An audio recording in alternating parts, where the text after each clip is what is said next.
Welcome back, dear listeners, to another episode of An Unexpected Art Lesson, the show where we talk about everything you didn't know about art. I do believe it's time to talk about street art again. Correct. Specifically, street artists who drew inspiration from the techniques of Caravaggio. Yes.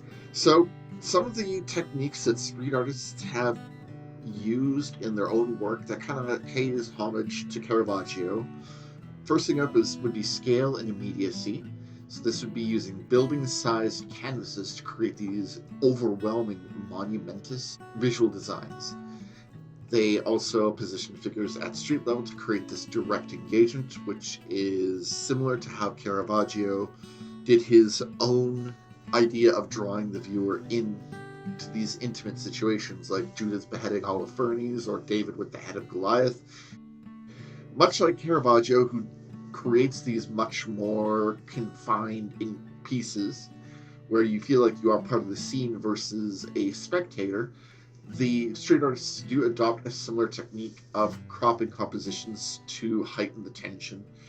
And it also helps create a much more immersive environment rather than just these framed pictures. Yeah, I remember a couple of the ones that we looked at earlier when we got sidetracked by something or other. I think it was one of the paintings by Connor Harrington, where there were these kids on the side of the building and it looks like they were about to walk out onto the street. Mm-hmm. Just feels like I could walk up and give one of those kids a high five. Also feels like a lot of those buildings were watching me, and I feel vaguely threatened by that. I'm pretty sure there's some type of M. Night Shyamalan movie based around carnivorous buildings. I mean, I read a book by, what's his name? It's the They'll Come From the Nightside books. Ah, yes. Urban fantasy. Yeah, Something from the Nightside. The first book involves a carnivorous house. And I wouldn't be surprised if at some point there's something in the Magnus archives. I'm only like 20 episodes in after starting 3 days ago. I am impressed. Never underestimate my ability to binge listen to things. Fair enough. It's a problem. I'd say I've created much more horrifying problems than just enjoying listening to fine audio stuff. Fair enough. And speaking of fine audio and technical execution, some of the ideas that the street artists employ to create these pieces is something I can actually speak to. Some of the processes used here, such as being able to render these massive figures with a spectacular amount of accuracy, the use of projectors to kind of make these nice, very clean initial layouts to start. The next step is, of course, using spray paint with advanced cap systems for finer gradations of tone, as well as the ability to layer and do similar techniques to Caravaggio when it comes to creating that very dramatic range of light and shadow.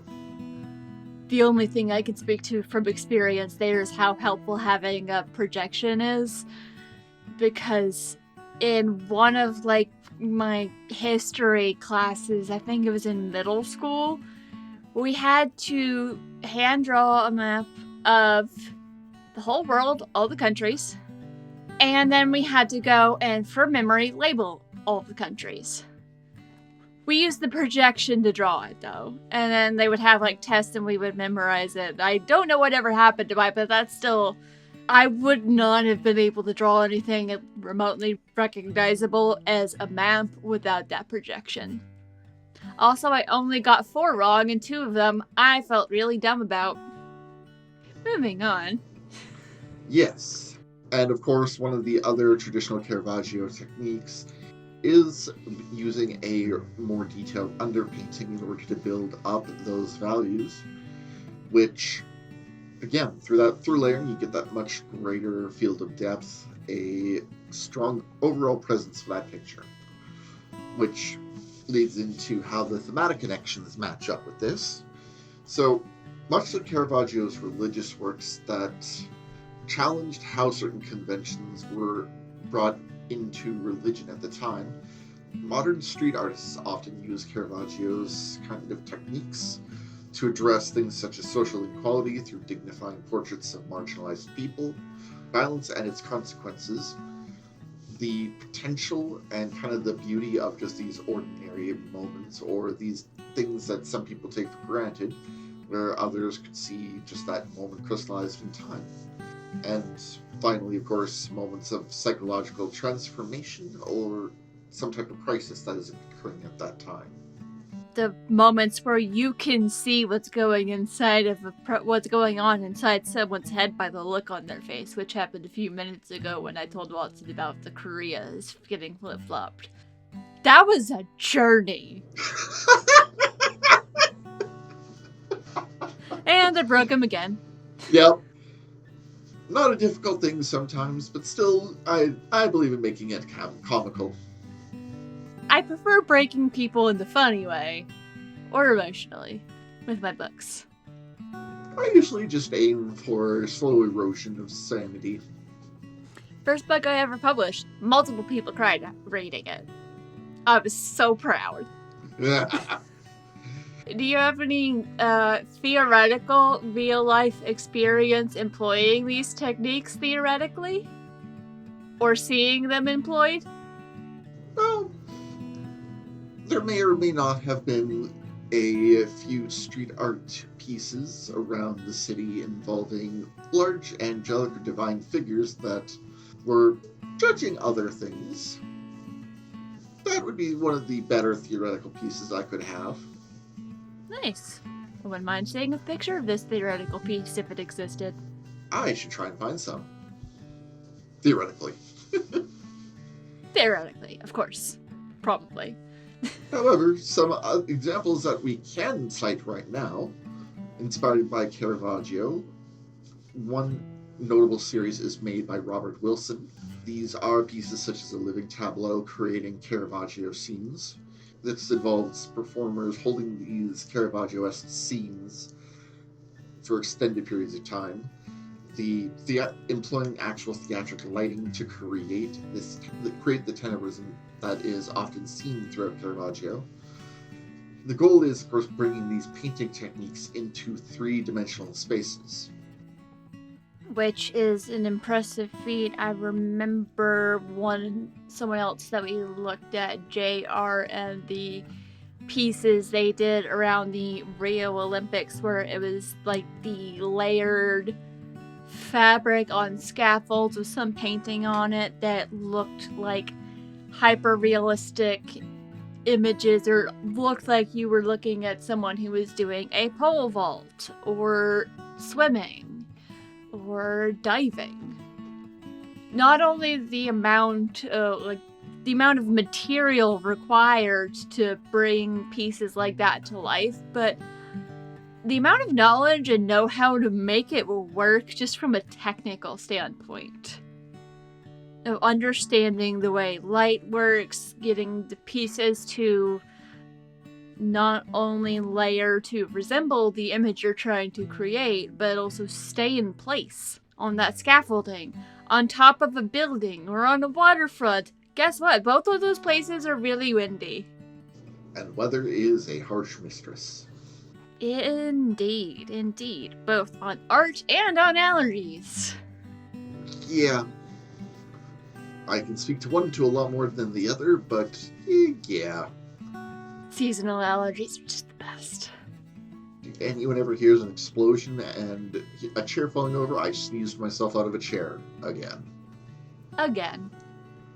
That just reminds me of a thing I saw where someone asked on Tumblr, why do men sneeze so loudly? And like, it's an evolutionary thing to scare predators away from their young. Yeah, I could see that. I do something this loudly unintentionally. What will I do to you? Getting back to JR. Another notable street art installation, of course, is Lights Out by JR. This involves large-scale portraits installed in urban environments, black and white photography with a huge emphasis on contrast. Subjects often featured were from marginalized communities given monumental treatments. And much like Caravaggio, this creates this direct confrontation between the viewer and the subject. I'm pulling that up now. Oh, that's stunning. We've got just regular looking people on building. One that's a person's face, and they're in the middle of a sneeze. Hey, we were just talking about sneezes. Exactly. Just like these hyper realistic that are on not entirely flat surfaces, but it's still like even with the painting going over windows and ledges and all that, it's still scaled to look realistic when you look right at it. And you can see the sort of texture to it. That takes a lot of skill. Yeah, they are phenomenal pieces, and especially when there's that selective use of color, it also really helps set the piece out. Yeah. What I'm looking at, I googled JR lights out street art. It is primarily in black and white, the results that I'm seeing, some of which might not actually be his, but primarily in black and white, so the ones where there is some color to it, that color just stands out even more.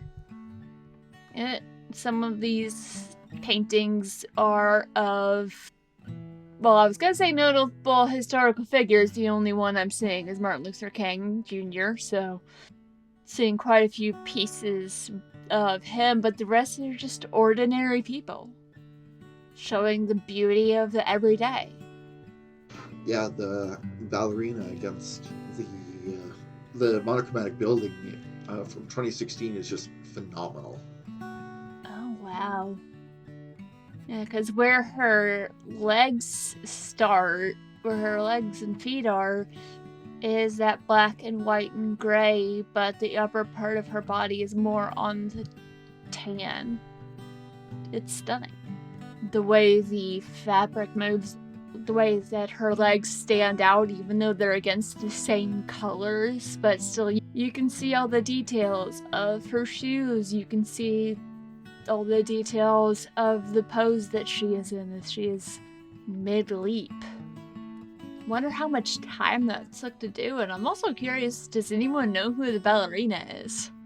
Is that based off of like a specific person, or? Yes, I believe that would be Lauren Lovett. Okay. She would be from the New York City Ballet, so it would make sense that one of their more notable figures would be appearing on one of their buildings, or a building in New York. Yeah, that does make sense. I'm also looking, there's another image that I have noticed, which is art of a young boy on the side of a building holding a gun. It looks kind of like it might be a child soldier type situation. That makes you think in a very, very different way. It's, hey, this is happening whether you acknowledge it or not. Do something. It is a very strong message. Yeah, especially because, like, the kid looks young. He's looking at the face. He's only doing this because he doesn't know what else to do. Like, this is what he knows. After spending a lot of time looking at art of these, like, fantastical landscapes, there's something nice about saying just people being people. People being silly. The beauty in humanity. And then something deep and profound, and then yet another building that is staring at you with hyper-realistic eyes. Very realistic eyes. And sometimes only just eyes. Yeah, just the eyes. Have you seen any of his art in person? Nothing of JR's directly. Unfortunately, this is one that I did discover through some earlier research for this particular show. Mm-hmm. But just the fact is that he does take such a direct approach with his art, such as even JR's Inside Out project, where it was less about the work and more about bringing art to people instead, which is kind of a fascinating approach.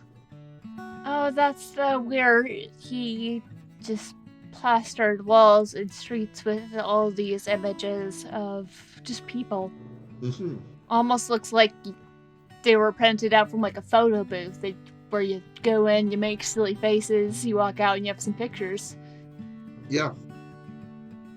Oh, he did that in Times Square, didn't he? I believe so, yeah.